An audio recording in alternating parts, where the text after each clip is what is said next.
Selamat datang kembali di sesi pembahasan mendalam kita. Hari ini kita fokus ke satu bab spesifik yang relevan banget nih. Bab 9 dari bukunya Bradley R. Stats, Never Stop Learning. Judulnya simple tapi dalam, belajar dari orang lain. Ya, sumber kita ya buku itu sendiri. Isinya tuh rangkuman riset perilaku, riset operasional, dijadiin prinsip praktis gitu. Jadi, ini bukan sekedar opini ya, tapi ada datanya lah tentang gimana kita bisa terus belajar efektif. Dan misi kita kali ini, ya, kita mau gali lebih dalam, kenapa sih interaksi sama orang lain itu krusial banget buat kita berkembang. Apalagi di dunia yang, ya ampun, cepet banget berubah ini kan. Dan pastinya, gimana caranya biar interaksi itu benar-benar jadi ajang belajar buat Anda. Kita bakal lihat temuan yang mungkin bikin kaget, sama jebakan-jebakan yang sering nggak kita sadari. Oke, mari kita mulai telusuri ini. Bab ini dibuka pakai kutipan klasik dari Galileo yang lumayan nyelikit ya. Saya belum pernah ketemu orang sebodoh itu sampai saya nggak bisa belajar apa-apa darinya. Ini langsung negesin ide utamanya ya, belajar tuh bukan, gimana ya, bukan aktivitas sendirian gitu. Kita perlu orang lain. Persis, interaksi itu bukan cuma pelengkap, tapi fundamental. Dan ini ada buktinya dari data loh. Riset yang dilakuin Stats sendiri di Wipro, itu kan raksasa teknologi India ya, nunjukin hasil yang signifikan banget. Jadi tim yang anggotanya udah pernah kerja bareng sebelumnya, ternyata performa kerjanya naik drastis. Oh ya, drastis gimana toh?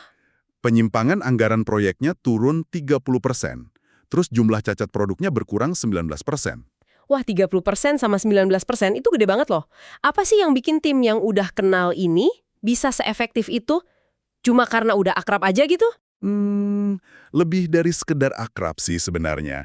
Ini lebih ke soal fondasi pemahaman bersama yang udah kebangun. Jadi mereka nggak perlu lagi nebak-nebak, gaya kerja rekannya gimana, cara komunikasinya, atau mungkin keahlian dia yang nggak kelihatan. Ini kan motong waktu koordinasi banget ya, dan ngurangin potensi salah paham. Tapi dampaknya ternyata lebih jauh lagi loh, nyentuh aspek dasar manusia. Aspek dasar gimana maksudnya? Jadi, hubungan sosial yang baik itu, secara ilmiah ya, terbukti ada kaitannya sama kesehatan fisik dan mental. Contohnya nih, dukungan sosial itu ternyata bisa bantu ngurangin persepsi rasa sakit. Tunggu, jadi punya teman kerja yang suportif itu bisa bikin kita secara fisik ngerasa lebih baik. Bukan cuma perasaan seneng aja gitu. Betul, ada kaitan fisiologisnya. Nah, secara psikologis juga, hubungan baik ini tuh micu sesuatu yang namanya motivasi prososial. Ini tuh dorongan dari dalam diri buat bantu atau kasih manfaat buat orang lain. Ada studi klasik yang menarik banget dari Adam Grant di call center pendalangan dana. Oh, yang itu ya, gimana ceritanya? Iya, karyawan di sana dibagi dua kelompok. Satu kelompok dikasih kesempatan ketemu langsung sama penerima beasiswa yang didanai dari kerja mereka. Kelompok satunya lagi, nggak. Hasilnya, kelompok yang ketemu penerima manfaat itu berhasil ngumpulin dana 171% lebih banyak, terus mereka juga nelpon 142% lebih lama. Gila, 171%. Cuma gara-gara ngelihat dampak kerja mereka ke orang lain, motivasinya bisa lonjak segitu jauh ya.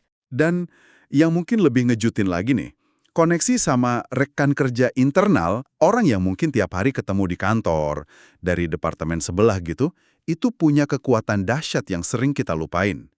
Stats ngelakuin studi lain di perusahaan agribisnis. Mereka bandingin dampak nonton video ucapan terima kasih. Oke, terus? Satu kelompok nonton video dari pelanggan eksternal.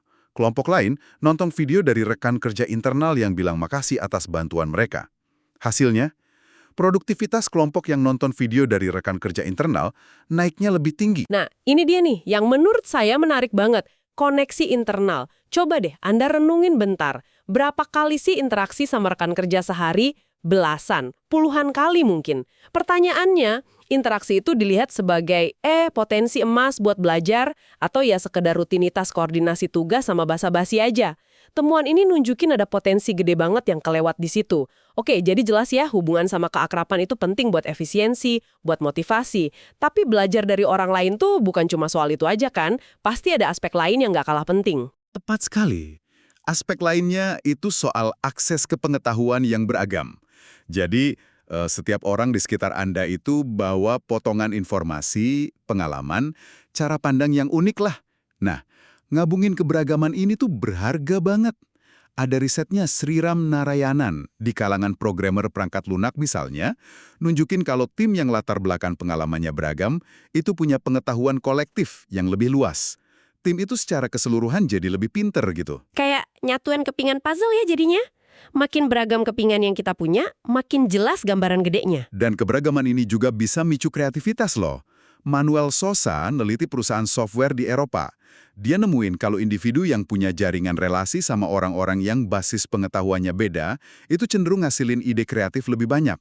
Jadi, kepapar sama cara pikir yang beda, itu kayak nyulut percikan ide baru. Jadi, justru kalau kita interaksi sama orang yang beda dari kita bisa jadi lebih kreatif gitu. Ini agak ngelawan intuisi ya, kadang kan kita nyaman sama yang mirip-mirip aja. Justru di situ kekuatannya. Bahkan interaksi yang sifatnya acak atau nggak terduga, itu bisa jadi sumber pembelajaran.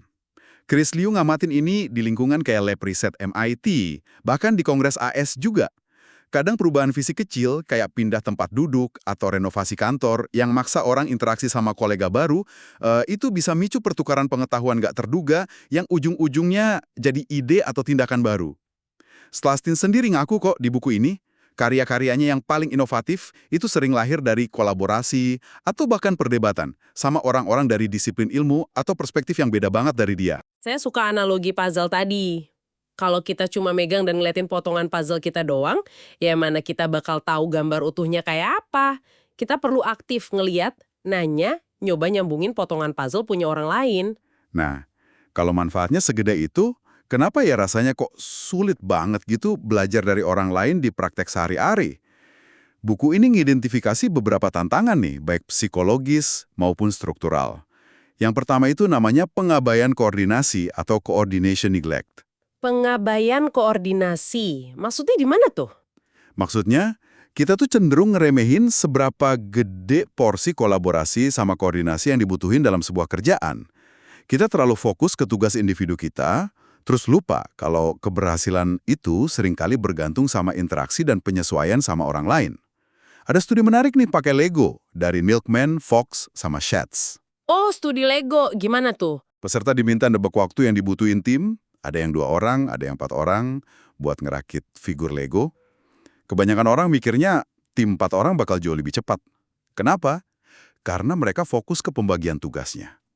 Tapi mereka lupa ngitung kerumitan koordinasi yang nambah. Siapa ngerjain apa, gimana nyambunginnya, potensi salah paham, dan lain-lain gitu.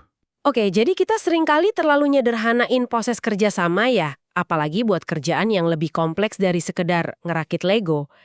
Gimana pengabaian koordinasi ini muncul di kerjaan kantoran yang lebih abstrak misalnya? Contohnya, pas ngerencanain project, kita mungkin fokus bikin daftar tugas kita sendiri, tapi lupa alokasiin waktu yang cukup buat rapat koordinasi, diskusi buat nyamain persepsi, atau kasih feedback ke rekan kerja. Kita nganggep koordinasi itu kayak tambahan aja, padahal itu inti dari kerja tim yang efektif dan sumber belajar bareng juga. Kita lihat kerjaan kayak potongan-potongan kepisah, bukan satu sistem yang nyambung. Masuk akal, masuk akal. Tantangan berikutnya apa nih yang bikin kita susah belajar dari orang lain? Tantangan kedua itu kesulitan nemuin dan ngekstrak pengetahuan. Simpelnya gini, kita sering nggak tahu siapa yang tahu apa di sekitar kita. Atau, kalaupun kita tahu siapa ahlinya, kita nggak tahu cara nanya yang efektif biar benar-benar bisa gali pengetahuan unik yang mereka punya. Ada studi klasik dari Stasser dan Titus yang nunjukin fenomena ini jelas banget. Gimana tuh studinya? Jadi, dalam diskusi kelompok buat ambil keputusan, orang itu cenderung ngabisin waktu ngebahas informasi yang udah diketahuin semua anggota kelompok. Informasi unik yang mungkin cuma dimiliki 1 atau 2 orang dan sebenarnya krusial buat keputusan yang lebih baik, malah sering kelewat. Loh, kok bisa gitu? Padahal informasi unik itu kan yang paling berharga ya, harusnya. Ada beberapa bias psikologis yang main di sini. Pertama, bias konfirmasi. Kita tuh secara alami tertarik sama info yang dukung keyakinan kita yang udah ada. Ngebahas hal yang semua orang udah tahu kan rasanya lebih aman ya, dan ngekonfirmasi pandangan bareng. Kedua, ada faktor kenyamanan sosial. Ngebahas info yang sama-sama diketahui itu bikin kita kelihatan lebih kredibel dan nyambung sama kelompok. Ngajuin info baru yang orang lain nggak tahu itu bisa kerasa beresiko. Gimana kalau ditolak? Dianggap nggak relevan? Atau malah salah? Oke, jadi ada hambatan struktural, nggak tahu siapa tahu apa, dan hambatan psikologis, bias konfirmasi sama kenyamanan. Ada lagi nggak? Tantangan ketiga itu hambatan interpersonal atau bias egosentris. Nah, ini nyangkutnya ke ego kita nih. Keberagaman pengetahuan sama perspektif itu cuma bakal manfaat kalau kita terbuka nerimanya. Seringkali kita ngerasa pandangan kita lah yang paling benar, paling lengkap. Buku ini ngutip Kruger yang bilang, kayak pemerintah totaliter, ego itu ngelindungin rasa kebaikan dirinya sendiri. Posisi sentralnya, sama kendalinya. Ego bikin kita susah ngakuin kalau pengetahuan kita terbatas. Atau nerima kalau orang lain mungkin punya wawasan yang lebih oke. Dan ini nyambung juga ya sama kecenderungan kita buat lebih suka sama orang yang mirip kita. Betul banget. Studinya Rain sama rekan-rekannya nemuin kalau orang cenderung lebih milih kerja sama bareng orang yang mirip dia, latar belakangnya, cara mikirnya, meskipun orang yang mirip itu sebenarnya kurang kompeten loh. Preferensi kekesamaan ini ngebentuk apa yang sering disebut ruang gema atau echo chamber. Jadinya kita cuma dengar opini sama informasi yang ngekonfirmasi pandangan kita sendiri. Ya susah deh buat belajar hal baru atau nantang asumsi kita yang mungkin keliru. Jadi, rangkumannya nih ya, kita sering ngeremehkin perlunya koordinasi, kita susah nemuin dan gali pengetahuan unik karena bias dan rasa nyaman, terus ego sama kecenderungan suka sama yang mirip itu sering nutup pintu buat belajar dari perbedaan. Wah, ini tantangan nyata ya buat Anda semua yang pengen terus berkembang. Terus gimana dong kita ngatasinnya? Nah, mari kita masuk ke strategi praktisnya nih. Oke, setelah paham tantangan-tantangan tadi, buku ini nawarin beberapa strategi konkret nih. Gimana caranya kita bisa aktif praktekin belajar dari orang lain? Strategi pertama mungkin kedengaran dasar banget ya, tapi krusial. Kenali orang lain dan hargai kelompok. Ini lebih dari sekedar tahu nama sama jabatan loh. Ini soal ngebangun hubungan yang otentik dan memahami orang lain sebagai individu gitu. Ada studi menarik dari Epley sama Schroeder tentang para komuter kereta. Oh iya, komuter kereta. Gimana tuh? Awalnya, para komuter ini prediksi kalau mereka bakal lebih happy kalau nyendiri aja selama perjalanan. Tapi, pas secara acak diminta buat interaksi sama orang asing di sebelah mereka, hasilnya malah sebaliknya. Mereka ngelaporin tingkat kebahagiaan yang lebih tinggi abis interaksi dan ngerasa sama produktifnya. Ini nunjukin kita sering salah kaprah soal gimana orang lain bakal ngerespon upaya interaksi kita. Artinya nggak usah terlalu takut gitu ya buat mulai percakapan atau nunjukin ketertarikan ke orang lain bahkan yang belum terlalu akrab. Justru itu kuncinya. Dan ini nyambung banget sama konsep psychological safety atau keamanan psikologis. Ini juga yang ditemuin Google sebagai faktor terpenting di tim efektif lewat proyek Aristoteles mereka kan? Keamanan psikologis itu keyakinan kolektif kalau anggota tim ngerasa aman buat ambil resiko interpersonal, aman buat nanya pas nggak tahu, aman ngaku salah, aman ngusulin ide gila tanpa takut dihakimi atau dipermaluin. Tanpa rasa aman ini, orang bakal cenderung diem aja nyimpan pengetahuan unik mereka.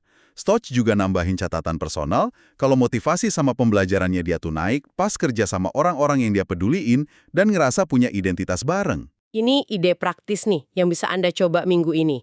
Coba deh sisihin dikit waktu ekstra buat benar-benar ngobrol sama rekan kerja di luar konteks tugas langsung. Tanya soal minat mereka, proyek lain yang lagi dikerjain, atau tantangan yang lagi dihadapi. Siapa tahu Anda kaget sama koneksi atau wawasan baru yang muncul. Strategi kedua adalah bekerja dengan orang yang sama berulang kali buat bangun keakraban. Nah, ini nguatin temuan dari studi Wipro tadi. Keakraban itu bikin tim bisa kerja lebih efisien. Contoh nyata yang kuat banget itu Dr. Robert Booth, ahli bedah ortopedi. Pas dia pindah rumah sakit, dia kekeh bawa serta tim intinya.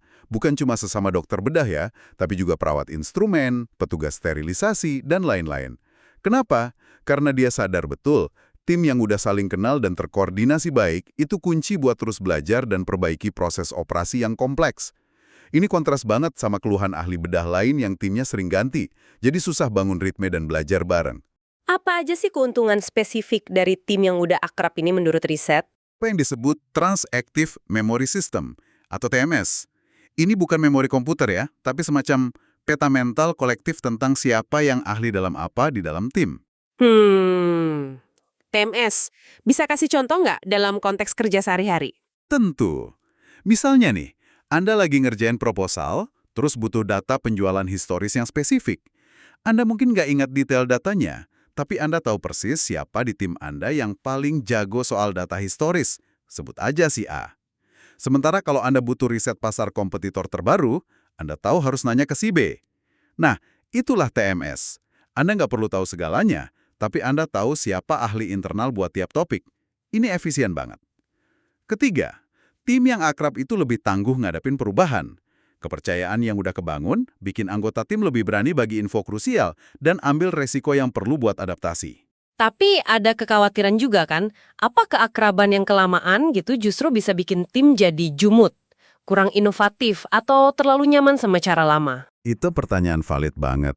Emang ada riset, misalnya dari Ralph Katz, yang indikasiin kalau kinerja tim bisa turun setelah kerja bareng lebih dari 5 tahun. Tapi itu jika timnya jadi terlalu inward looking, terlalu fokus ke dalam, dan malas cari masukan dari luar. Tapi Stats berpendapat kalau di lingkungan kerja modern, kebanyakan tim lebih dinamis. Ada aja anggota baru masuk atau yang lama pindah. Jadi resiko kejumudan total mungkin nggak segede itu. Kuncinya ya jaga keseimbangan, manfaatkan kekuatan keakraban buat eksekusi internal, tapi tetap secara sadar cari perspektif sama info baru dari luar tim. Oke, jadi keakraban itu aset, tapi jangan sampai jadi benteng yang ngehalangin udara segar dari luar ya. Nah, setelah kita bangun tim yang akrab dan aman secara psikologis, gimana sebaiknya kita interaksi di dalamnya biar pembelajarannya maksimal? Ini bawa kita ke strategi berikutnya nih. Strategi ketiga ini soal sikap kita pas interaksi. Ambil perspektif bertanya, inquiry bukan advokasi. Seringkali kan dalam diskusi, kita masuk tuh tujuannya menangin argumen, yakinin orang lain kalau ide kita paling bagus. Itu advokasi. Nah, pendekatan inquiry itu sebaliknya. Fokusnya itu memahami pandangan orang lain, ngeksplorasi berbagai kemungkinan bareng-bareng, dan secara kolektif cari solusi terbaik. Ini bukan berarti nggak punya opini ya, tapi lebih ngedepanin rasa ingin tahu daripada pengen bener gitu. Gimana caranya kita bisa tahu nih kapan kita kejebak di mode advokasi versus inquiry? Ada ciri-cirinya nggak? Coba perhatiin bahasa yang Anda pakai. Lebih banyak pernyataan klaim, ini cara terbaik, kita harus. Atau pertanyaan tulus, apa yang bikin Anda mikir gitu? Bisa bantu saya pahami perspektif Anda? Gimana kalau kita coba lihat dari sudut pandang ini? Buku ini pakai analogi juri yang bagus deh. Bayangin 12 juri, masing-masing cuma nonton 1/12 bagian sidang. Tentu mereka nggak bakal langsung voting salah atau benar kan? Langkah pertama mereka pasti sharing informasi yang dipunya masing-masing buat bangun gambaran utuh. Nah, di kerjaan kita seringkali cuma punya sebagian info. Jadi, mulailah dengan bertanya dan dengerin secara aktif. Ini pertanyaan refleksi nih buat Anda. Coba deh di rapat tim Anda berikutnya, amati diri sendiri. Kapan Anda cenderung ngedorong argumen? Dan kapan Anda benar-benar usaha nggali pemahaman orang lain? Cobalah secara sadar lebih banyak nanya buat paham bukan buat nyanggah. Strategi keempat, dan ini mungkin yang paling kontraintuitif buat sebagian orang ya, adalah ajarkan orang lain. Docendo discimus. Ada pepatah Latin kuno dari filsuf Seneca yang artinya, dengan mengajar, kita belajar. Hah, gimana ceritanya ngajar orang lain malah bikin kita yang belajar? Bukannya kebalik ya? Justru proses ngajar itu sendiri maksa kita ngelakuin beberapa hal yang manfaat banget buat pembelajaran kita. Pertama, kita harus benar-benar paham materi itu secara mendalam, biar bisa jelasinnya dengan jernih kan? Kita perlu ngerunut idenya, ngidentifikasi hubungan antar konsep. Ini kayak ngorganisir ulang pengetahuan di kepala kita lah. Kedua, ngajar itu bangun kepercayaan diri kita soal topik itu. Ketiga, dan ini penting, orang yang kita ajari itu seringkali bakal ngajuin pertanyaan-pertanyaan dari sudut pandang beda. Pertanyaan yang mungkin nggak pernah kepikiran sama kita sebelumnya. Pertanyaan ini bisa micu wawasan baru atau maksa kita lihat topik dari sisi lain. Jadi ini bukan soal jadi guru formal gitu ya, tapi lebih ke proses bagi-bagi ilmunya itu sendiri. Sama sekali nggak harus formal. Ada studi dari Stats, Clark sama Kubuswamy pada ahli bedah jantung yang ngelakuin prosedur kompleks, angioplasti koroner itu. Mereka nemuin bukti kuat soal ini. Dokter yang lebih sering dan intensif luangin waktu buat ngajarin prosedur itu ke dokter residen atau junior, ternyata nunjukin kurva pembelajaran yang lebih cepat. Mereka belajar lebih banyak dari pengalaman operasi mereka sendiri yang kelihatan dari hasil pasien yang lebih baik. Jadi ngajar itu justru percepat pemahaman mereka sendiri. Kayak kata Emerson yang dikutip di buku ini, salah satu kompensasi terindah dalam hidup adalah bahwa nggak seorang pun bisa tulus mencoba bantu orang lain tanpa bantu dirinya sendiri. Nah, ini dia nih yang benar-benar bisa ngubah cara pandang kita soal berbagi ilmu. Anda nggak perlu nunggu jadi pakar nomor satu buat bisa ngajar. Coba aja jelasin konsep baru yang lagi Anda pelajarin ke rekan kerja. Atau luangin waktu bimbing anggota tim yang lebih junior. Proses artikulasi sama jawab pertanyaan mereka itu sendiri udah investasi berharga buat dalamin pemahaman Anda. Jadi nih, setelah kita kupas tuntas bab 9 ini, apa ya rangkuman utamanya buat Anda? Pesannya kuat banget sih. Belajar itu pada dasarnya aktivitas sosial. Kalau Anda nyoba belajar sendirian, ngabain orang-orang di sekitar, Anda sebenarnya lagi nutup akses ke sumber daya belajar yang luar biasa kaya dan beragam. Betul banget. Strategi kuncinya bisa diringkas jadi 4 poin utama ya. Pertama, investasikan waktu buat benar-benar kenal orang di sekitar Anda. Bangun psychological safety.